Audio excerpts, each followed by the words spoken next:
नमस्कार बच्चों। आइए समास का अगला प्रकार देखें। अगला प्रकार द्विगु समास। इसके पहले हमने चार समास के चार प्रकारों पर विस्तृत चर्चा कर ली है। अगला है द्विगु समास।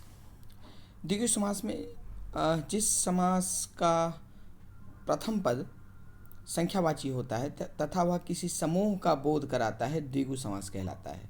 तो द्विगु समास की सबसे बड़ी पहचान है कि पहला पद जो है वो संख्यावाची होता है।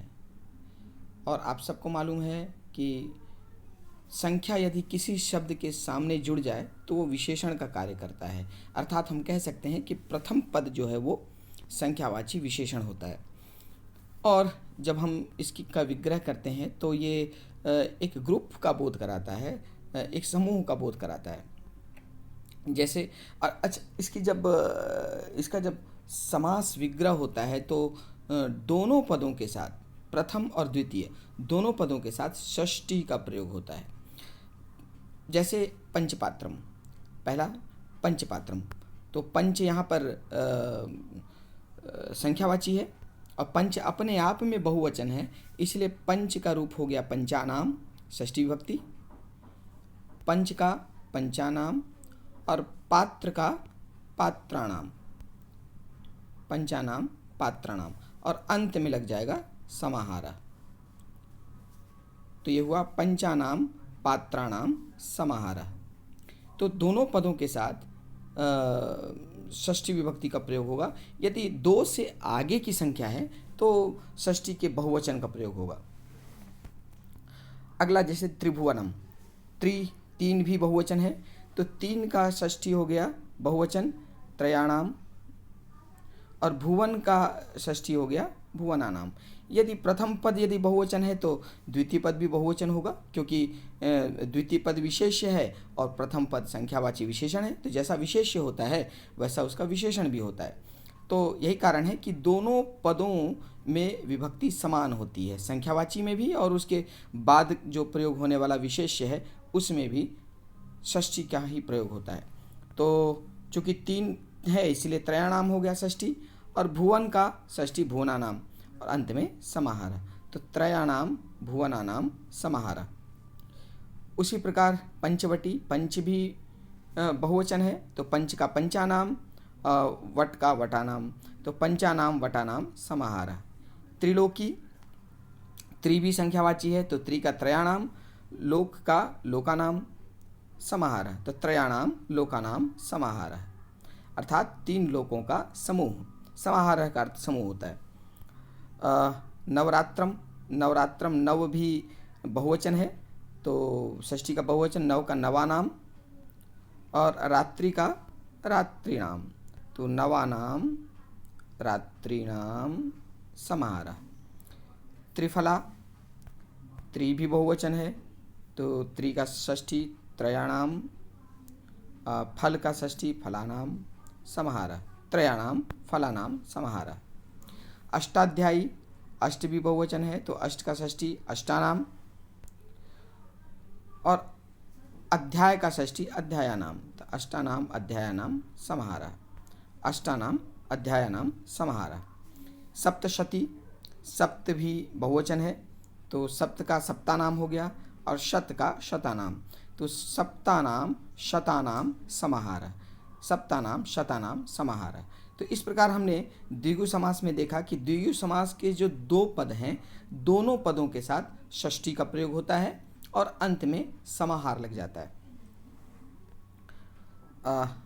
आगे बढ़ते हैं। अगला प्रकार है बहुब्रीहि समास। बहुब्रीहि समास में पूर्व पद और उत्तर पद किसी अन्य पद के विशेषण होते हैं। कहने का तात्पर्य यह है कि पहला पद और दूसरा पद दोनों मिलकर किसी तीसरे पद की ओर संकेत करते हैं। स्पष्ट दिखाई नहीं देता लेकिन संकेत जरूर उनकी तरफ होता है।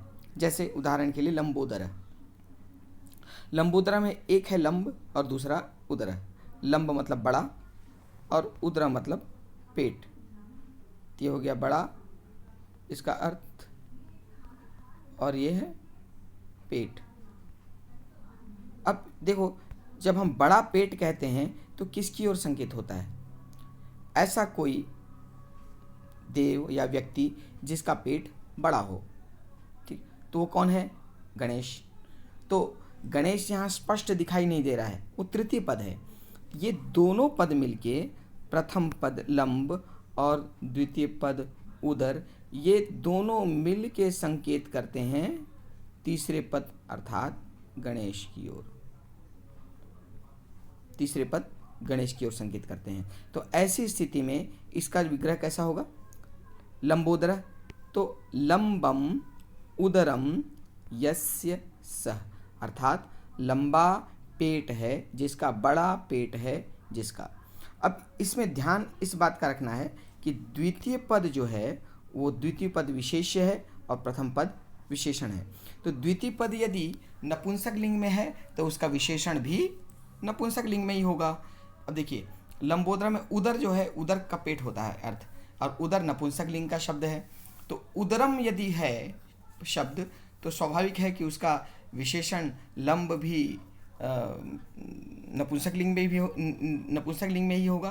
तो ये बना लंबम उदरम, ये विशेषण विशेष्य दोनों आ गया, लंबम उदरम। अब यदि वह व्यक्ति जिसकी बात कर रहे हैं वो यदि पुल्लिंग है, यदि विसर्ग अंत में है तो स्वाभाविक पुल्लिंग होगा। तो उदर चूंकि नपुंसक लिंग है, लेकिन जिस व्यक्ति की हम चर्चा कर रहे हैं वो नपुंसक लिंग नहीं है, वह व्यक्ति पुल्लिंग है, गणेश पुल्लिंग है। यही कारण है कि यहाँ पे उदरम नहीं दिया है, यहाँ पर उदरह दिया है। उदरह इसलिए दिया है क्योंकि जिसकी ओर संकेत हो रहा है वह नपुंसक लिंग नहीं है, पुल्लिंग है। इसलिए जब हम इसका विग्रह करते हैं तो सबसे पहले तो ये हो गया लंबम उदरम, क्योंकि उदर नपुंसक लिंग है तो लंबम उदरम। अब उसके बाद यस, यदि पुल्लिंग है वो तो यस से लग जाएगा और उसके साथ सह। तो ये हो गया लंबम उदरम यस्य सह। अब चूंकि सह है, सह पुल्लिंग का सूचक है, इसलिए ये हो गया उदरः, तो लंबोदरः, अर्थात इसका अर्थ हुआ गणेश। उसी प्रकार पीताम्बरः, पीत का अर्थ होता है पीला और अंबर का अर्थ होता है, अंबरम का अर्थ होता है वस्त्र। तो अंबरम जो है वो नपुंसक लिंग शब्द है, अंबरम भी नपुंसक लिंग है, लेकिन जिसकी ओर संकेत कर रहे हैं वह ऐसा व्यक्ति है या ऐसा देव है जो हमेशा पीले वस्त्र ही पहनता है। तो पीले वस्त्र ही पहनता है मतलब वह पुल्लिंग है, इसलिए यहाँ पे विसर्ग आया है। तब क्या हो जाएगा? सबसे पहले तो विशेषण विशेष्य, विशेष्य यहाँ अंबर है, अंबर नपुंसक लिंग है इसलिए यहाँ हुआ अंबरम, और अंबरम के अनुसार उसका विशेषण हुआ पीतम। तो पीतम अंबरम, और वह व्यक्ति पुल्लिंग है इसलिए यहाँ यस्य हुआ और उसके साथ सह लग गया। तो पीतम अंबरम यस्य सह, अर्थात पीताम्बरः। पीताम्बरः मतलब श्री कृष्ण। तो श्री कृष्ण चूंकि पुल्लिंग है इसलिए यहाँ पे पीताम्बरः हुआ। यदि मान लीजिए कि वह कोई स्त्री होती जो कि हमेशा पीले वस्त्र पहनती है, उस स्थिति में यहाँ पे पीताम्बरा हो जाता, तब इसका विग्रह होता पीतम अंबरम यस्याह सा। अब षष्ठी का स्त्रीलिंग हो जाएगा, यस्य का यस्या हो जाएगा और सह के स्थान पे सा हो जाएगा। ठीक है, ये स्पष्ट हो रहा है अगले उदाहरण में। अगला उदाहरण देखिए, अगला उदाहरण है चंद्रमुखी। चंद्रमुखी, तो अब देखो यहाँ चंद्रमुखी, यहाँ पे विशेष विशेषण नहीं है, यहाँ पे उपमेय उपमान है। पिछली क्लास में हमने इसकी चर्चा की थी। उपमेय उपमान क्या होता है? उपमेय माने जिसकी तुलना की जाती है, उपमान माने जिससे तुलना की जाती है। तो चंद्रमा और मुख, चंद्र मतलब चंद्रमा, मुख मतलब मुख, अर्थात चंद्रमा मुख नहीं होता, मुख चंद्रमा के समान होता है। मुख चंद्रमा के समान है जिसका, मुख चंद्रमा के समान है जिसका। तो अब देखिए इसका ये हुआ, जब हम तुलना करते हैं तो इव लगता है, ये हमने देखा था द्वंद्व समास में। तो ये हुआ चंद्र इव मुखम, मुख नपुंसकलिंग है इसलिए यहाँ मुखम आया है। यहाँ चंद्र मतलब चंद्रमा, ये पुल्लिंग है इसलिए चंद्र इव, यहाँ विसर्ग होना चाहिए। तो चंद्र इव मुखम, अब चूंकि स्त्री की बात कर रहे हैं इसलिए यहाँ पे यस से नहीं आया है, यस्याह आ गया। ये हुआ चंद्र इव मुखम यस्याह, और इसी प्रकार यहाँ पे सा आया है। ऊपर सहसा है क्योंकि पुल्लिंग था, यहाँ स्त्रीलिंग है इसलिए सा आ गया और यस्याह आया। तो यदि हम इसको चंद्रम मुखम ऐसा करते तो चंद्रमा मुख नहीं होता, ये भाव स्पष्ट नहीं हो रहा है। चंद्रमा मुख कोई शब्द नहीं होता, चंद्रमा के समान मुख होता है शब्द, और तुलना करने के लिए इव का प्रयोग होता है। तो इसलिए हुआ यहाँ पे चंद्र इव मुखम, चंद्रमा के समान मुख है, यस्या माने जिसका, सा वह स्त्री, तो चंद्रमुखी। तो चंद्रमुखी हम किसी भी सुंदर स्त्री को कह सकते हैं। अगला पंचानन, पंचानन। अब देखिए आनन का अर्थ होता है मुख, सिर, और ये भी नपुंसकलिंग है, और पंच माने पांच। तब आनन, आनन मतलब मुख, और ये पांच है मतलब कई मुख, इसलिए हो गया आननम आनने आननानी, पंच आननानी।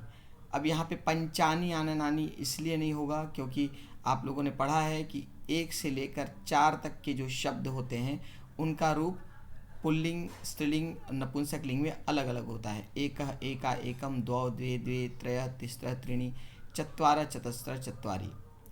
और 5 के आगे की जो संख्या है उसका रूप तीनों लिंग में एक समान चलता है। और चूंकि यहाँ पे आननानी है, आननानी नपुंसकलिंग, और ये 4 के बाद की संख्या है इसलिए पंच आननानी हुआ। तो हुआ क्या रूप, पंच आननानी, 5 सिर यस्य सह हैं जिसके, वह 5 सिर हैं जिसके। तो पंच आननानी यस्य सह, पंचानन। चूंकि ये पुल्लिंग है, पुल्लिंग की बात कर रहे हैं हम, इसीलिए यहाँ पे सह आया, और इसलिए यहाँ पे सह आया और यस्य आया।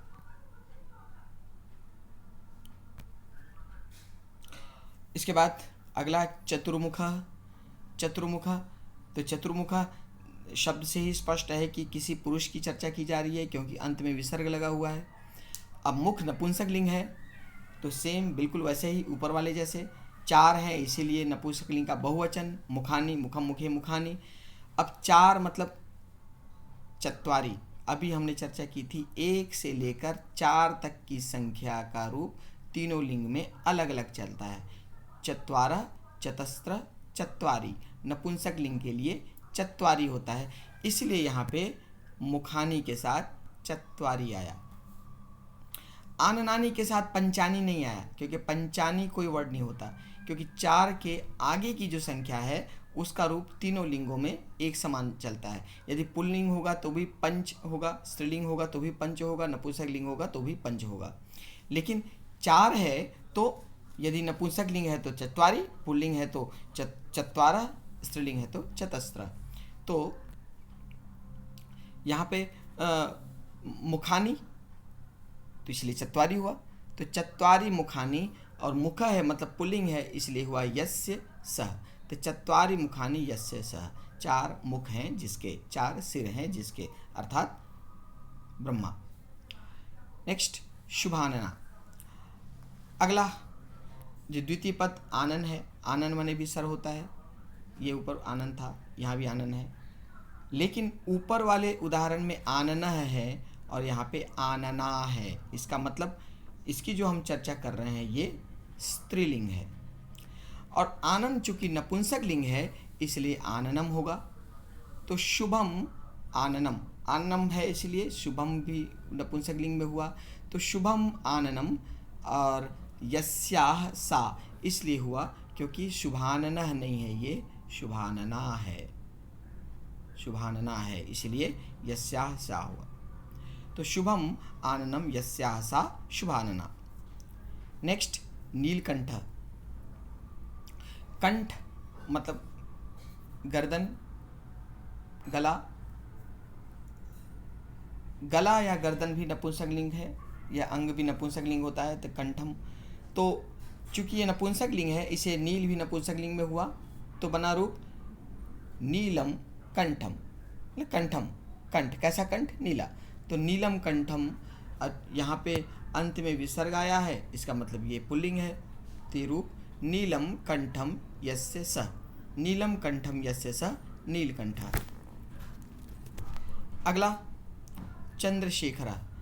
अब देखिए यहाँ पे चंद्रशेखर भगवान शिव को कहते हैं, और चंद्रशेखर उनको इसलिए कहते हैं कि उनके सिर पर चंद्रमा है। चंद्र मतलब चंद्रमा, शिखर मतलब शिखर, सिर। तो चूंकि शिखर पर है इसलिए शिखरे हुआ। तो शिखरे मतलब सिर पर, कौन? चंद्रमा। तो चंद्र शेखरे पुल्लिंग है इसलिए यस्य सः। तो चंद्र शेखरे यस्य सः, चंद्रमा है शिखर पर जिसके, ऐसा पुरुष अर्थात चंद्रशेखर भगवान शिव। नेक्स्ट पीत दुग्ध। अब देखिए यहाँ पे रूप थोड़ा सा बदल गया है, इसलिए क्योंकि हम उस व्यक्ति या उस बालक की चर्चा कर रहे हैं जिसने दूध पी लिया है। पीत मतलब पी लिया, पीत मतलब पीला भी होता है, और पीत मतलब कि पी लिया। पा धातु के साथ जब त प्रत्यय लगेगा तो बनेगा पीत। अब देखिए यहाँ पे दुग्ध है, दुग्ध नपुंसक लिंग होता है, तो दुग्धम। तो पीत भी नपुंसक लिंग में होगा, तो पीतम दुग्धम, पी लिया गया है दूध। अब देखिए यहाँ पे यस से नहीं होगा, इसका हिंदी अब करें क्या होगा? पी लिया गया है दूध जिसके द्वारा ऐसा बालक, पी लिया गया है दूध जिसके द्वारा ऐसा बालक। तो यहाँ पे ये इनका प्रयोग हुआ, तो जिसके द्वारा इसका अर्थ हुआ। तो पीतम दुग्धम ये निसह, पी लिया गया है दूध जिसके द्वारा ऐसा बालक, अर्थात पीत दुग्ध। उसी प्रकार अगला उदाहरण पतित पत्र। पतित पत्र। अब देखिए पत्र तो नपुंसक लिंग हो गया, लेकिन यहाँ जो अर्थ निकल कर आ रहा है वह यह है पतित मतलब कि गिर गया है। पत्र मतलब पत्ता, मतलब गिर गया है पत्ता। तो पत्ता कहाँ से गिरेगा? वृक्ष से गिरेगा। तो जब वृक्ष से गिरेगा अर्थात वह वृक्ष से अलग हो जाएगा। तो जहाँ पे अलग होता है वहाँ पे पंचमी का प्रयोग होता है, इसलिए यहाँ हुआ पत्र मतलब पत्ते जिससे गिर गए हैं ऐसा, मतलब पत्राणी। तो पत्रम पत्रे पत्राणी, क्योंकि एक पत्ता है ना, कई पत्ते गिरेंगे वृक्ष से, तो पत्रम पत्रे पत्राणी, इसलिए इसका विशेषण भी हो गया पतितम पतिते पतितानी। तो रूप हुआ पतितानी पत्राणी। चूंकि अलग होने का भाव है इसलिए यहाँ पे यस से नहीं हो गया, यहाँ पे होगा यस्मात्, मतलब जिससे। सह मतलब वह, वृक्ष पुल्लिंग हुआ होता है इसलिए सह आया। तो पतितानी पत्राणी यस्मात् सह, गिर गए हैं पत्ते जिससे ऐसा, मतलब ऐसा क्या? ऐसा वृक्ष। तो इस प्रकार यह बहुब्रीहि समास है। तो हमने देखा बहुब्रीहि समास में पूर्व पद और उत्तर पद दोनों पद मिलकर तीसरे पद की ओर संकेत करते हैं, और यदि पुल्लिंग है तो सह आता है, स्त्रीलिंग है तो सा आता है, यदि नपुंसक लिंग है तो तत् आता है। और इस बात का ध्यान रखना है कि द्वितीय पद यदि पुल्लिंग है तो प्रथम पद उसी रूप में आएगा। प्रथम और द्वितीय पद दोनों विशेषण विशेष्य होते हैं। द्वितीय पद विशेष्य होता है और प्रथम पद विशेषण होता है। जैसे पीताम्बर, तो अंबर विशेष्य हुआ और पीत उसका विशेषण हुआ। अंबरम, अंबरम कैसा अंबरम? पीतम अंबरम, पीला वस्त्र। लेकिन जब हम इसको जोड़ते हैं तो तीसरे अर्थ की ओर संकेत करता है, और तीसरा अर्थ यदि पुल्लिंग है तो यस्य स होगा, स्त्रीलिंग है तो यस्याः सा होगा, और यदि उससे अलग होने का बोध हो रहा है तो यस्मात् होगा, और किसी के द्वारा कोई कार्य किया जा रहा है तो येन सह या सा होगा। तो आई होप आप लोगों को ये दोनों प्रकार बहुब्रीहि और द्विगु समास भलीभांति समझ में आ गए होंगे। अगली कक्षा में हम इस पर आधारित प्रश्नों का अभ्यास करेंगे। नमस्कार, आपका दिन शुभ हो।